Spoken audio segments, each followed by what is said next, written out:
shocker. Can't get a hold of Keith. I don't know what this is. Yeah, I thought you guys were playing Oh My God because he actually picked up the phone, but apparently not. No, it's Oh My God, no. But you know what? I'm looking at the phone number, and I don't know if the person who sent me the phone number confused the area code, because I would think Keith has a Long Island area code. You would think either 516-917-631. Yeah, I was sent a 561 area code. That's probably a mistake. Florida. That's Florida. That's probably a mistake. All right, so why don't you go 516? All right, please hold. Yeah, okay. You know what's great about this, too, is we had scheduled this big show announcement right at the top at 8 o'clock, and we moved it because Keith requested 8 o'clock. It's 8 o'clock. We're not talking to Keith or doing the announcement. We're just loitering here, waiting for Keith once again. It really is amazing. He's dialing 516 out of 561. He's just going to get some guy like, Tony in Wantaw. Hello? I don't know. Do you have Keith's cell? You got to have Keith's cell. I do. So then why? What are you doing? Help a guy out. Well, first of all, I didn't know he was coming on until this morning. And when I got in here and I found out that he was coming on, I figured that there was going to be an issue. Well, there's always an issue. Yeah, I don't think I have Keith's number. I don't think. Last time I saw Keith, we were both getting inducted into the Suffolk County Sports Hall of Fame. Hold on. Oh, wait, you're calling him from your phone? Yeah. I actually tried my old contact I have for him. It is I have the. Hey, Keith. Yeah, it's Boomer. Are you supposed to be on with us at 8 o'clock this morning? No, well, I called you on my cell phone. You didn't call us.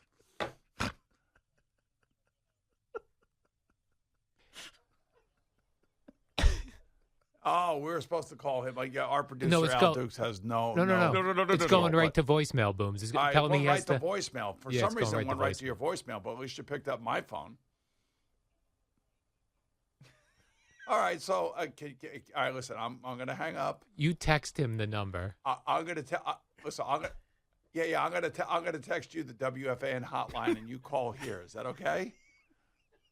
That he sounds good, guys. He's all ready to rock and roll. Okay, I'm going to text you the number, and we'll talk to you in a few minutes. All right. Sounded good. He sounded good. That's great. I'm glad you were the only one who could hear him. Boomer, I'll tell you in your ear. Hold on. Yeah, hold on. It's 2024. I know, it's unbelievable. He's some of these celebrities, if you call from a number not in their contact, write the voicemail. Yeah, I would imagine if you're Keith, you get a lot of schmutz on that phone. But he is finally here for everybody to hear. That is the great Keith Hernandez. Keith, good morning. Good morning. I was here. For some reason, your guy there, it wouldn't write to voicemail. I'm sitting here waiting for your call. So yeah, Boomer Al got through. screws it up all the time, Al. Boomer called an audible. Yes, he did, and Boomer took care of everything. As we talk about Boomer, as Boomer's sitting right here. Listen, I got to tell you, I love you, Keith, and this has got to be exciting for you and Ronnie. This is big-time baseball. This is October baseball. This is pennant race baseball. This is what it's all about. And, none of us are really shocked after watching the Mets over the last 6 weeks. But let's face it, the Braves have always been the Achilles heel for this franchise, and I'm feeling like this team feels different now going down to Atlanta, getting ready to at least take 2 out of 3 from these guys. I disagree. I think it's a whole new bunch here, and I'm sure there's history, and I can speak from my experience when I was young with the Cardinals, and the Cardinals could never win on the West Coast trip when you had the West Coast swing and you had those 9 games in 10 days on the West Coast. And finally, in 81 under Herzog, we went there in the second half of that strike year, and we cleaned the West Coast clock. And I remember starting that trip, and it was an August stretch run, and we had to win. We couldn't have that kind of road trip, even though it had nothing to do with our ball club. So we felt it, and it was a relief to get the monkey off our back, so to speak. So, okay, sure, but I think this is a new group. This is a team that is fun to watch.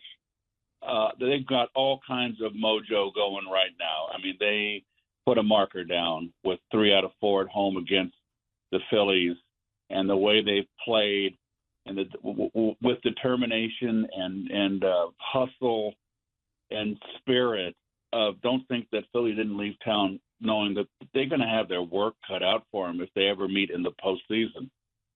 Yeah, and I would love that right now, as good as Philadelphia has been. Bring them on with the way that the Mets are playing. We're talking to Keith Hernandez on the Fan and CBS Sports Network. I know you're not a weatherman, but you are down in Atlanta. It looks ominous for Wednesday and Thursday. You think they're going to find a way to get all these games in, or we're going to have to deal with makeup games at the end of the season? They've got to play these games. I've heard that the Mets might play a doubleheader tomorrow because Thursday is going to be looks like a washout. So, which that is, I think, to the Mets' advantage. It's always hard to sweep doubleheaders, but you got to play this game in chronological order. This series, the end of the season, because everything's hanging in the balance. It's hanging in the balance for where the Mets are going to be. The Braves, where they're going to be, the positioning of the wild card.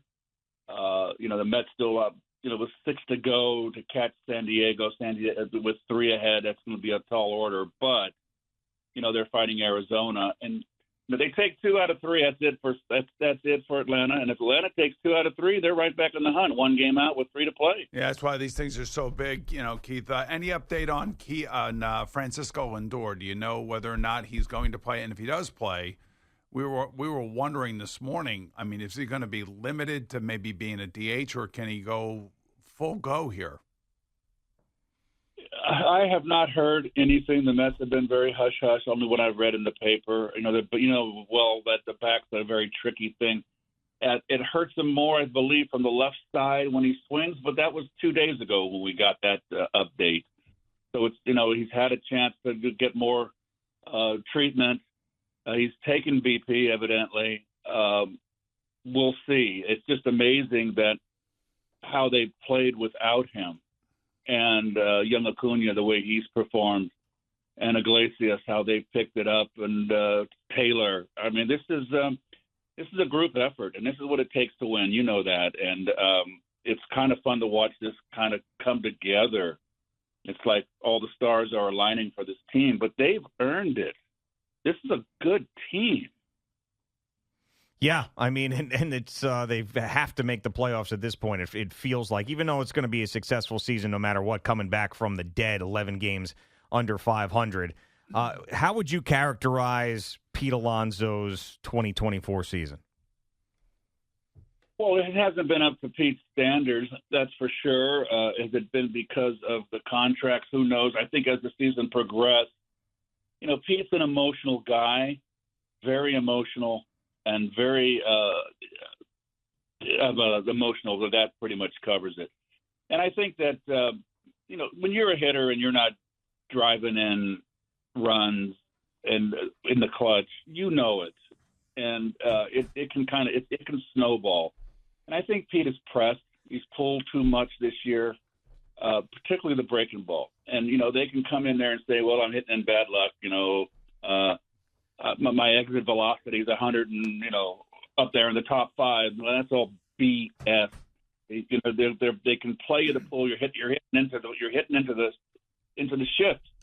And it's just because Pete has been I think, out in front, not letting the ball get a little deeper. And, that's just my opinion. But it hasn't affected he's played hard every day, and you're hoping that, he can have a big series. There's 6 games left. Boy, if he can bang it together for 6 games, everybody forget about it, Yeah, two things that jump out at me in regards to the Mets here this season. One is the manager, Carlos Mendoza. He called a meeting with he and David Stearns about a week ago. This was to talk to the team about Francisco Lindor and his injury. Francisco Lindor led a team meeting about 2 months ago, and I felt like whatever was said in those meetings really resonated. Number one, your impressions of rookie manager Carlos Mendoza and how he's handled this season. I think he's been absolutely terrific. He is a baseball man. He has always got the same demeanor, smile on his face, no up and down emotionally. And he's a rookie manager, and this team, the month of May, was finding a new way to lose every day, if you recall. It was just such an abysmal month. And he never wavered, was steady. The captain was steering the ship, and for a rookie manager, it was very impressive. Now, bring it up to speed lately. Give David Stearns a ton of credit for bringing in the players here that have made this possible, turned this team around, and made it into a solid roster. So he's used the bullpen, Mendoza, wonderfully. And I think that he has, like he said, I read the quote in the paper with the 6-out save for Diaz. He's a grown man now. We've kind of nursed him along all year. Now it's time for him to step up. He challenges his players. He treats them all the same, and he's really been a terrific manager on the field. And I think that it's either going to be him or they talked about the guy at Milwaukee to be manager of the year, but I think it's Carlos Mendoza in my book. Yeah, Keith, it was interesting. We had a caller call in this morning, and he talked about when Carlos Mendoza went out to talk to Edwin Diaz in that last game against the Phillies, and he didn't go out there to take him out. He went out there to go talk to him and say something to him.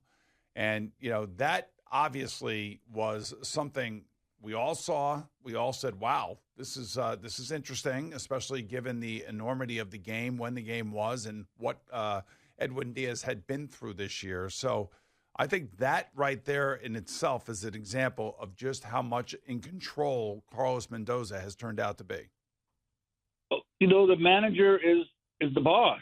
He's the platoon leader. And, when Carlos goes out, he goes out to take you 99% of the time to take the pitcher out. Now, obviously, when he went out there, everybody knew he wasn't taking Diaz out. But players need a competition and someone to, give them the challenge. The challenge is where it's all at. And I think that what he did there was terrific. It reminds me of what Whitey used to do, Whitey Herzog. When he would come out, he wasn't pulling the pitcher. I mean, the pitcher's out there all by himself. He's got 8 players out in the field, but he has got to make the pitches. And the 40,000 people that are there, it's all on the pitcher. And you've got to go out there and when someone's maybe a little bit shaky confidence-wise, give them a boost. Bring out the competitive spirits. Anybody that plays professional sports at this level, in any sport, they're here because A, they're talented, and B, they're tough mentally. And they wouldn't have gotten here without mental toughness, even though at times when you struggle, you kind of get maybe a little shook confidence-wise.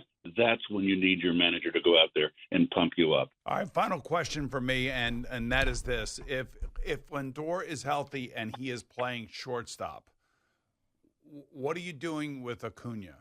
Is he staying in the lineup playing second base and then Iglesias coming off the bench? I mean, how do you think that works out if, in fact, Francisco is able to play? You can't take Iglesias out of the lineup. Number one, it's one of the best. I've never seen a finer fielding second baseman. He has to stay in the lineup. Vientos has to stay in the lineup. The only other alternative is to put Acuna in center field, and Dickie Scott told Carlos Mendoza, Mendoza told us when he first got called up, that Dickie said he can play short, second, and center field. Don't be scared about putting him out in any of those 3 positions. He can do it. Now, that is with Bader not hitting right now. Do you want to, with 6 games remaining, and you haven't seen him play center field, are you going to run him out there in center field? That's to be one gutty move right there. But, yeah. Bader brings you defense, and that outfield with Taylor, Bader, and Nimmo is a solid defensive outfield. This club is solid defensively, and it's been fun for me to watch them play. On the infield, in the outfield. Keith, always great to talk to you. Hopefully they do get all 3 of these games in, and it's a different result than 2022. Talk to you soon, hopefully. Okie doke. I'm around. He's a great job, Keith. Great to talk to you, brother.